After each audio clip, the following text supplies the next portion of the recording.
Hello, good morning. आप सभी का हमारे youth reach e learning programme में स्वागत है।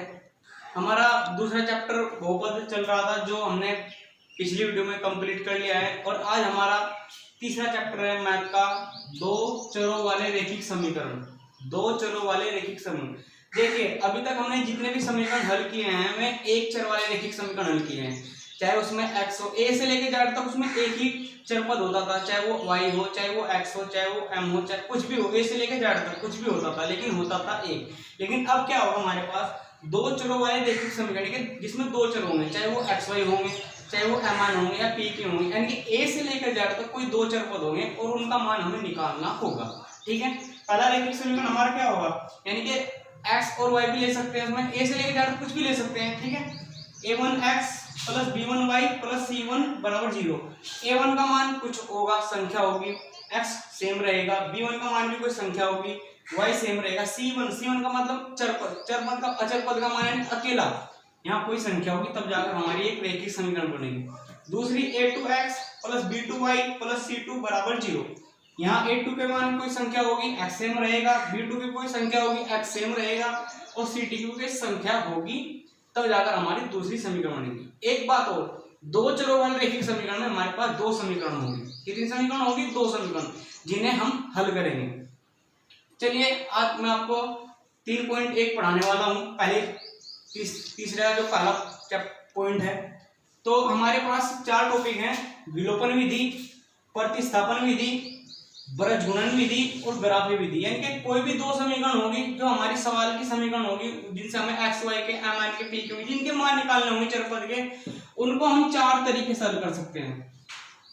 कितने तरीके से? चार तरीके से। पहला है विलोपन विधि, मान सही आएंगे, प्रतिस्थापन विधि, मान सही आएंगे, बृहज्गुणन विधि और ग्राफीय विधि। ठीक है, ये जो तीनों विधि है, विलोपन, प्रतिस्थापन और बृहज्गुणन, हमारे पास कोई भी समीकरण होगी तो चाहे हम विलोपन विधि से करो उसको, चाहे प्रतिस्थापन से करें, चाहे बृहज्गुणन से करें, हमारे मान सेम आएंगे। ठीक है ना, मैंने क्या कहा है कि हमारे चाहे दो समीकरण तभी हमारे मान सेम आएंगे। चलिए मैं 3.1 का पहला सवाल पढ़ देता हूं।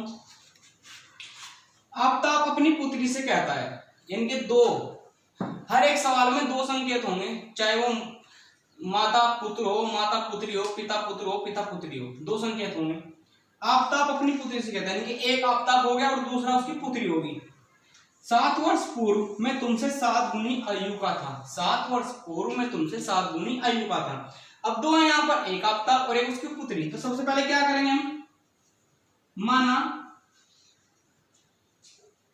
आफताब की आयु क्या हो जाएगी, x वर्ष। ठीक है, जब हमने आफताब की आयु x मानी है तो पुत्री की क्या आ जाएगी, पुत्री की आयु क्या, y वर्ष। तो अब हम वो क्या कह रहा है कि 7 वर्ष पूर्व। देखो अगर किसी सवाल के अंदर पूर्व आता है, क्या आता है, पूर्व आता है, तो चिन्ह आएगा माइनस का। पूर्व या पहले आएगा तो चिन्ह माइनस का होगा, बाद या पश्चात आएगा तो चिन्ह प्लस का होगा। ठीक है, यहां लिखेंगे 7 वर्ष पूर्व आफताब की आयु कितनी, x माइनस के साथ होगा ना, x माइनस के साथ। ठीक है, इसी प्रकार 7 वर्ष पूर्व किसकी आयु, पुत्री की आयु, पुत्री की आयु कितनी हो जाएगी, y माइनस के साथ। ठीक है, क्या हो जाएगा, y माइनस के साथ। तो अब देखिए यहां पर 7 वर्ष पूर्व आफताब की आयु x माइनस के साथ होगी और 7 वर्ष पूर्व पुत्री की आयु y माइनस के साथ होगी। लेकिन वो कह रहा है कि 7 वर्ष पूर्व में तुमसे 7 गुनी आयु का था। अब यहां लिखते हैं हम 7 वर्ष पूर्व में तुमसे 7 गुनी आयु का था। प्रश्नानुसार x माइनस के साथ बराबर 7 गुना y माइनस के साथ।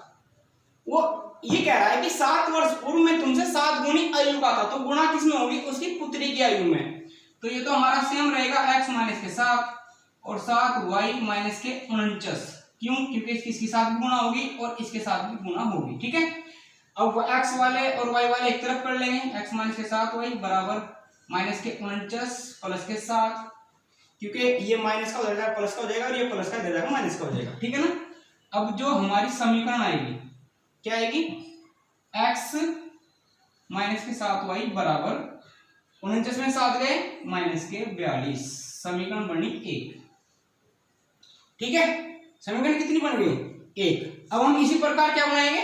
दूसरी समीकरण। मैं इसको आपको सॉल्व करके हमारी पहली समीकरण x माइनस के 7y बराबर माइनस के 42, यानी कि पहली समीकरण क्या है हमारी? x माइनस के 7y बराबर माइनस के 42, समीकरण 1 बन गई हमारी। ठीक है, अब सवाल को हम आगे पढ़ते हैं। कहां से? यहां से, जहां से उसने कहा था कि मैं तुमसे 7 गुनी आयु का था। अब से 3 वर्ष बाद मैं तुमसे केवल 3 गुनी आयु का रह जाऊंगा। अब सवाल में क्या आ गया? बाद आ गया। ठीक है, क्या लिखेंगे? 7 वर्ष बाद आफ्ताब की आयु क्या हो जाएगी? x प्लस के 3, सॉरी यहाँ पर 7 आएगा, 3 वर्ष बाद है। कितने वर्ष बाद है? 3 वर्ष बाद है। ठीक है ना, 3 वर्ष बाद। अब 3 वर्ष बाद किसकी आयु होगी?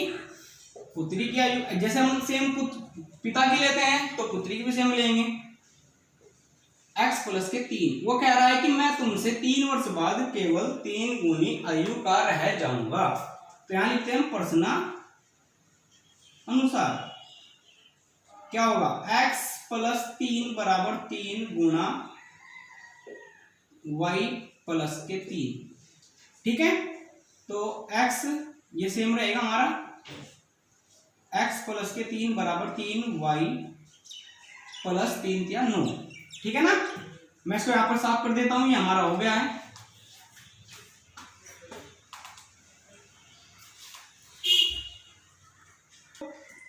ये x प्लस के 3 बराबर ये 3 y हो जाएगा, 3 या 9 हो गया, तो x माइनस के 3 y, ये प्लस का जाएगा माइनस का, तो 9 माइनस के 3, ये प्लस का उधर जाकर माइनस का। ठीक है, तो x माइनस के 3 y बराबर 6, समीकरण 2। इसी प्रकार के सवालों में हमें समीकरण बनानी है, जो हिंदी वाले सवालों में, खासकर तीसरे चैप्टर में, 2 चरों वाले रैखिक समीकरण में। तो जब हमारे पास समीकरण आ जाएगी तो हम उनको हल करेंगे या तो विलोपन विधि से या प्रतिस्थापन विधि से। ठीक है, तो सबसे पहले हमारी कौन सी विधि है? विलोपन है, तो मैं सबसे पहले आपको विलोपन विधि ही बताऊंगा। ठीक है ना,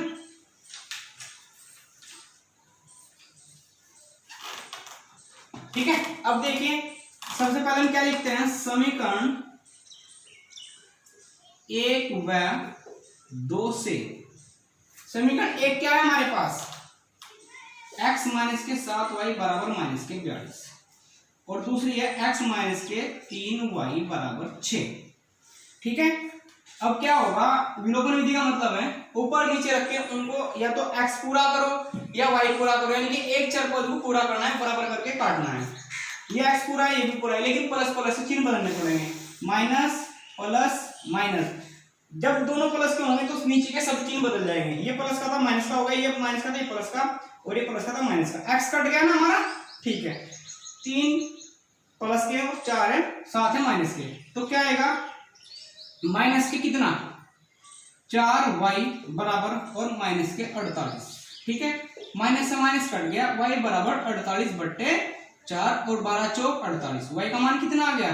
12, यानी कि पुत्री की आयु कितनी है? 12 वर्ष। अब y का मान हम समीकरण 1 में रखो, समीकरण 2 में रखो, तो x का आ जाएगा। यहां लिखते हैं y का मान समीकरण 2 में रख लो, 2 में, चाहे समीकरण कोई सी में रख लो तभी सही आएगा। ठीक है, तो x माइनस के 3y बराबर 6, x का मान कितना है? 12 माइनस के 3y बराबर 6,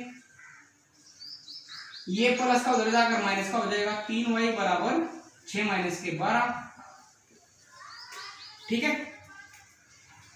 अब क्या आएगा हमारा? गलत आया, ये हमने थोड़ा गलत कर दिया इधर, हमने y का मान, हमें x का मान निकालना है, y का मान, तो x माइनस के 3y बराबर 6, तो यहाँ पे रखेंगे x माइनस के 3 गुना 12 बराबर 6, x माइनस के कितना? 12 या 36 बराबर 6। तो x बराबर 6 प्लस के 36, x बराबर आ जाएगा कितना 42। तो x वर्ष ये किसकी आई हुई है आफ्ताब की और ये किसकी आई हुई है पुत्री की, ठीक है ना। देखो मैंने क्या बताया था आपको, पुत्र यानी पिता की आयु ज्यादा है और पुत्री की आयु कम है। सवाल हमारा सही है। अगर हमारा आंसर माइनस में आता तब भी गलत होता सवाल। एक बात और बता दूं, आयु हमेशा कभी ना तो बटे में आती ना माइनस में आती है, आयु हमेशा पूरी ही आती है। और पिता की बात कहिए तो पिता की आयु ज्यादा आना चाहिए और पुत्री की आयु कम आनी चाहिए, नहीं तो सवाल गलत हो जाएगा। आई होप आपको सवाल समझ में आ गया होगा। मैं आपके लिए दूसरा सवाल भी लेकर आता हूँ।